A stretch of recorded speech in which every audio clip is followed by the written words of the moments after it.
Hello everyone, শ্রেয়ের কথনের ছোট্ট একটি ব্লগে সবাইকে স্বাগত জানাচ্ছি।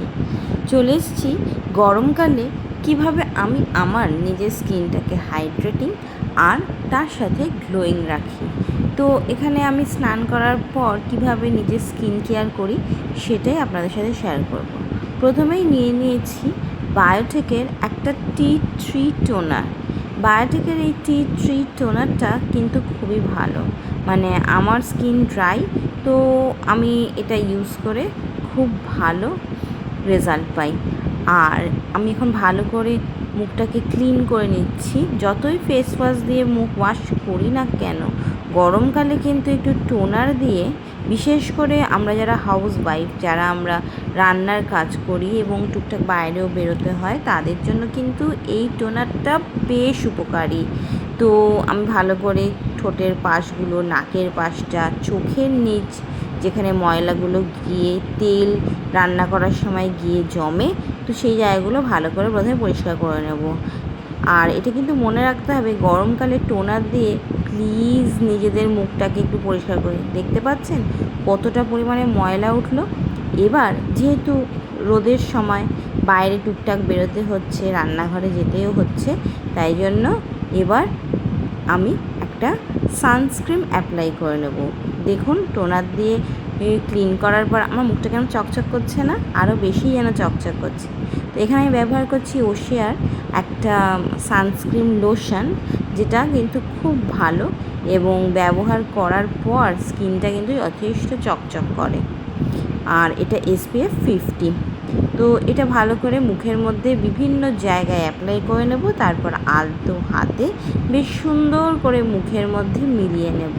তাহলে কিন্তু রোদে বেরোলে বা গ্যাসের সামনে গিয়ে দাঁড়ালে যে তাপটা লাগে, সেই তাপে আমাদের স্কিনটা অনেক কম পুড়ে যাবে।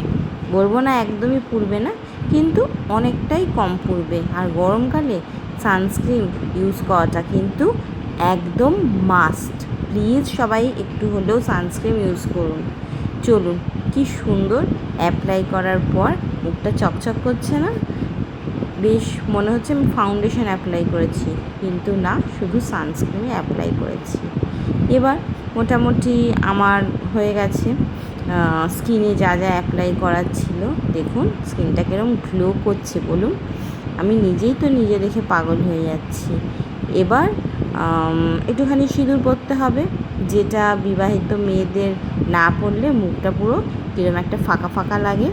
তো এখানে আমি সিঁদুরটা অ্যাপ্লাই করে নিয়েছি। মোটামুটি আমার কমপ্লিট হয়ে গেছে। আর ঠোঁটটা একটু শুকনো শুকনো লাগছে, স্নানের পর সবারই লাগে, তাই এখানে আমি লিপ গ্লস ব্যবহার করে নিচ্ছি।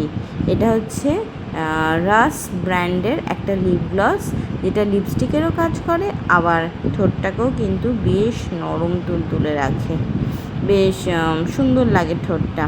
চলুন, হ্যাঁ। আর সবার পরে আমি কি করব, একটুখানি চুলটা আঁচড়ে নেব ভালো করে। আজকে শ্যাম্পু দিইনি, যেহেতু প্রতিদিন শ্যাম্পু দিই না, তবে যেদিন শ্যাম্পু করব তার আগে আমার হেয়ার কেয়ারটাও আপনাদের সাথে শেয়ার করব। চলুন, মোটামুটি আমি রেডি হয়ে গেছি। চুলটা একটুখানি বেঁধে নিলাম, আর মাথায় তো সিঁদুর দেওয়া হয়েই গেছে।